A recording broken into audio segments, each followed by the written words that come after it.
දැන් අපි તો මෙතන හුස්ම ටික ගියා කියලා.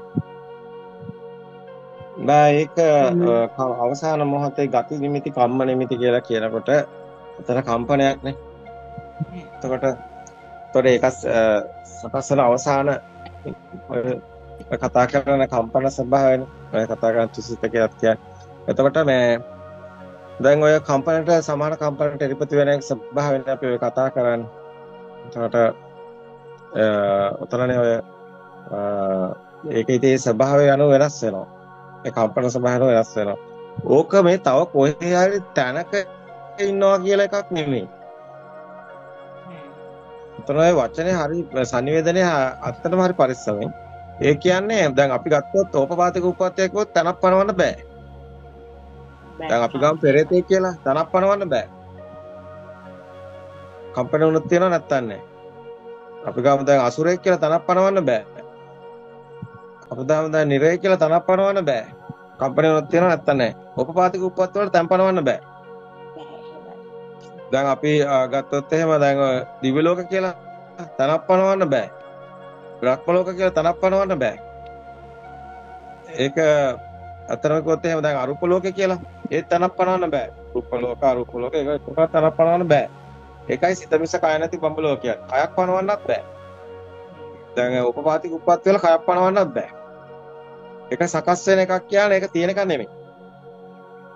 දැන් අපි ගත්තොත් එහෙම දැන් බුදුන් වහන්සේ පෙන්නනවා දැන් බැලුවොත් එහෙම මේ ඉදිකට තුඩක් තරම් කුඩා සිදුරක කෝටි ගණන් දෙවියන් කෝවා මේ හිතන්නේ ඒක තනක් නැහැ. එහෙම තනක් පනවන්න බෑ. ඒකේ තේරුම ඇත්තටම ඒක තනක් පනවන්න බෑ. ඒක දැන් අපි මේ කතා කරනකොට මේ එහෙම පනවන්න බෑ. එහෙම දෙවිවරු කියලා එහෙම මේ මිනිස්සු හිතන් ඉන්න දැන් ওই රූපයක් ඒ වගේම තියෙන එකක් එහෙම එකක් නැහැ. ඒකයි සිත මිස කය නැති බඹලෝකය. කයක් නැහැනේ. එහෙනම් රූපයක් නැහැ. තනක් පනවන්න බැරිත් ඒකයි. ඒව පනවන්න පුළුවන් කමක් නැහැ. අර කම්පනයක් යන කරන්ට් එකක් වගේ.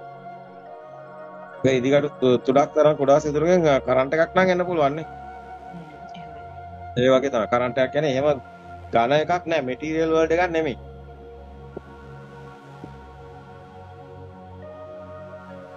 ඒකයි අර මෙතන අර ස්පාක්යක් කරොත් දැන් මේක දැන් ලෝකයක්.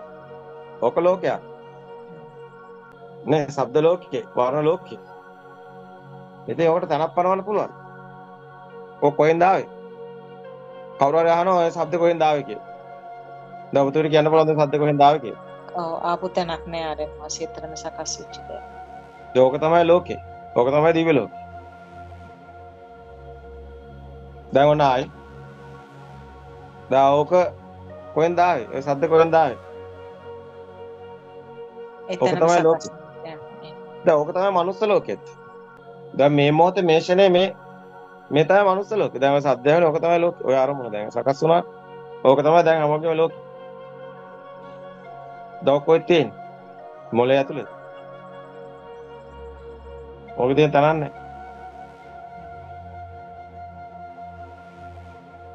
ඔය 31 ලෝකෙම ඔහමයි. මේ ෆිසිකල් බොඩි එක තිබ්බත් මොකද්ද මේ සිත කියන්නේ? body is not me, mind is not me කියුවේ ඒකයි. ඒක තනක් කියන්න බෑ. කොහෙද ඔබ ඉන්නේ? සැබෑම කිව්වොත් එහෙම කම්පිතේ ලෝකයයි අකම්පිතේ නිවනයි. එහෙනම් ඔබේ නිවහන වෙන්නේ අකම්පිතේ. ඒතර ඔබ කොහෙද ඇත්තටම ඉන්නේ? ඇත්තටම ඔබ ඉන්න තැන තමයි අකම්පිත.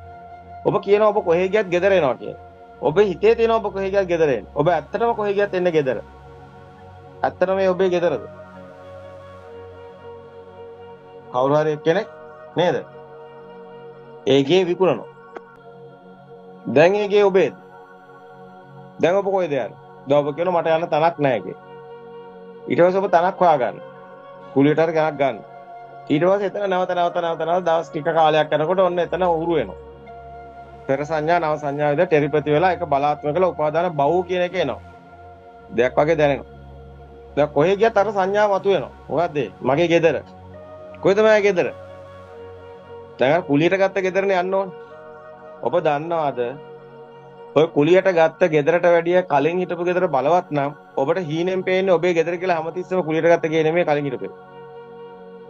කී දෙනෙක් අත උස්සනවාද කියලා බලන්න ඕකට. අපිට පේන්නේ නැහැ. ඔක්කොම අත උස්සනවා.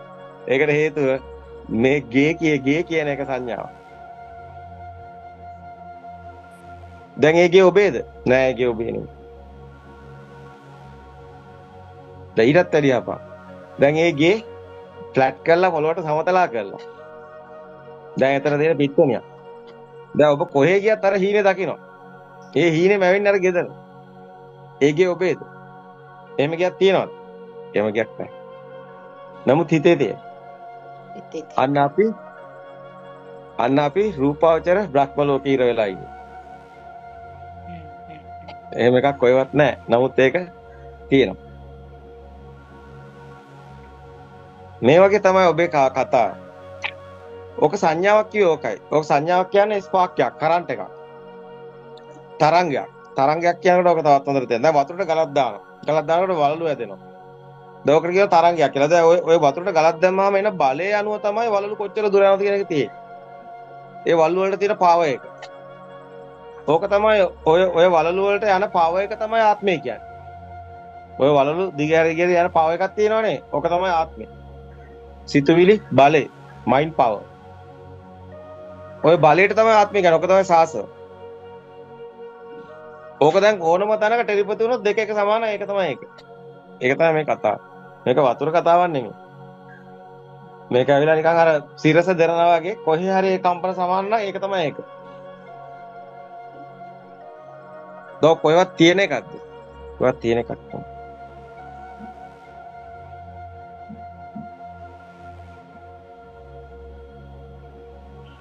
දැන් මොකද හිතෙන්නේ? දැන් ඔබේ අපි යන අර ඔබේ නිවස ගැන ආයි කතාවක් කියමුනේ. ඒ කියන්නේ ඇත්තට ඔබේ නිවස කොහෙද? කොයි ඉන්නේ ගෙදරද? දැන් ගේ විකුණුවොත් එහෙම අර පොළොවට ෆ්ලැට් කරලා දැන්. ඒ ගේ නෑ. දැන් ඔබ වෙන ගයක් කුලියට අරන් ඉන්නේ. නමුත් ඔබේ හිතේ කොහේ හරි ගියාම ඔබට නිින්ද යනවා. ඔබ හිතනකො ඔබ දැන් යනවා කියලා කතර ගාව. ගිහිලා මැණික් ගම් ගාව සපට නිදි. කුඩාරමක. කියන්නේ කුලියට ගත්ත තැනක. හරිනේ? ඊට පස්සේ රාට නිින්දෙන් අවදි වෙනවා. අර ගේ ගිනි ගන්නවා පේනවා. නේ? ඊට පස්සේ කලබල වෙලා දාඩිය දාලා උදේ පාන්දර යමු ගෙදර කියනවා. ඊට පස්සේ මොකටද කියලා අහනවා. මම හීනයක් දැක්කා. මොකද්ද? ගේ ගිනි ගස්තා. ඊට පස්සේ මොන ගේද? ඉතින් ඒකට තමයි ඔන්න මතක් වෙන්නේ. ගේ මොන ගේද? ඒ ගේ නෑ. කොහේ කියලා යන්නේ? කුලියට ගත්ත ගෙදරද? ඊට පස්සේ ආන ඕන දැන් අගින් එක්ක. නෑ අපි ඔය දේවාලයට යමු. ඔය වගේ තමයි ඔබට සසරත් තීන පේනවා තියෙනවා ටෙලිපති වෙලා ඔබ දන්නේ නැති වුණාට ඔබට ඒවා මේ ආත්මේ ගෙවල් නෙමෙයි. මේ ආත්මේනේ කුලියට ගත්ත ගෙදර වගේ.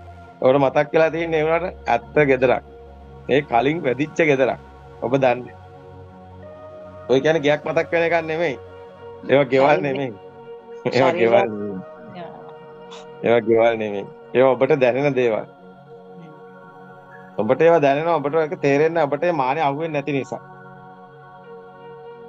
ඔක තමයි සසර රෝගයේ කතාව.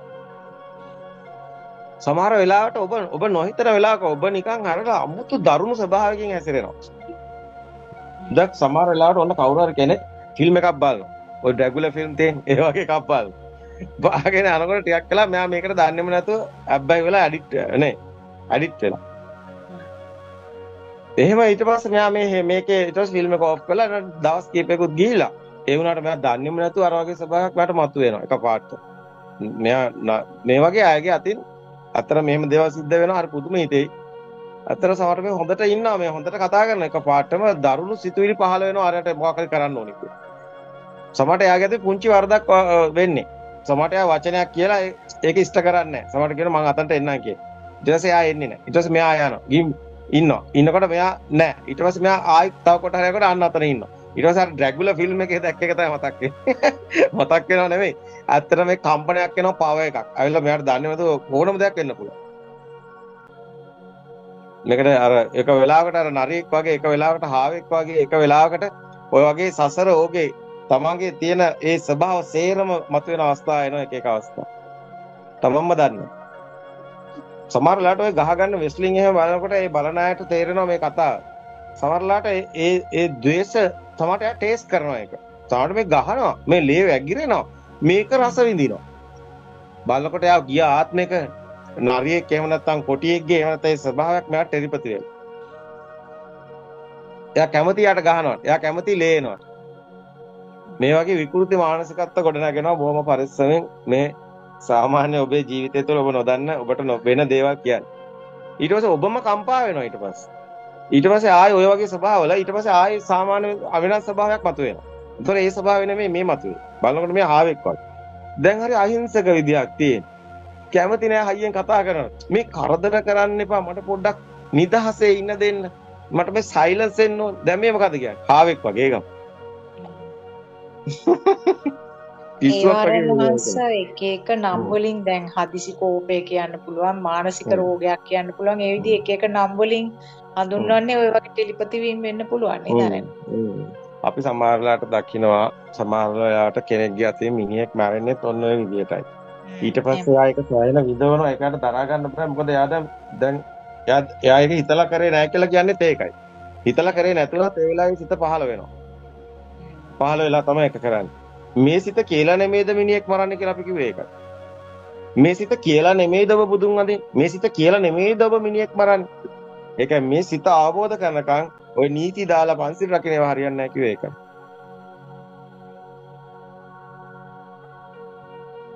සැබෑම ඔබට මේ සීලය රැකෙන්න නම් ඇත්තටම මේ සිත අවබෝධ වෙන්න ඕන.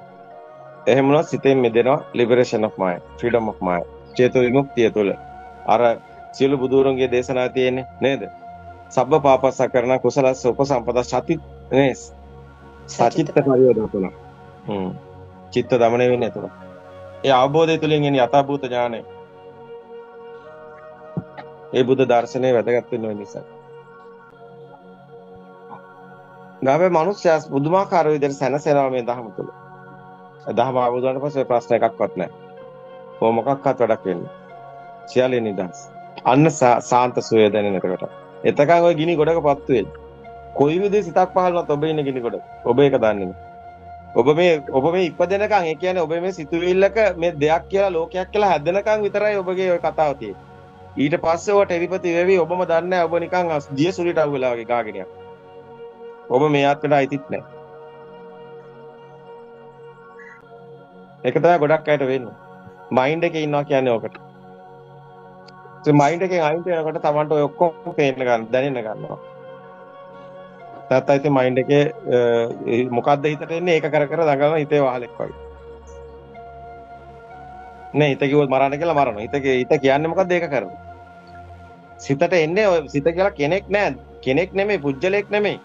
ඒක process එකක් සිස්ටම් එකක්. ඉතින් Taman දැනගන්න ඕනේ සිස්ටම් එක. මේක මෙහෙම වෙන්නේ කියලා විපරිණාමයක් තියෙනවා. ඒක නිසා මේක එක එක විදියට සකස් වෙනවා. ඉතින් මේ ශරීර කූඩුව තියෙන මේ මොහොතේ මේ සිත කියන්නේ ඔච්චරයි. හටගත් එක. මේ සද්ද කොහෙන්ද ආවේ කියලා ඇහුවොත් දන්නේ නැහැ.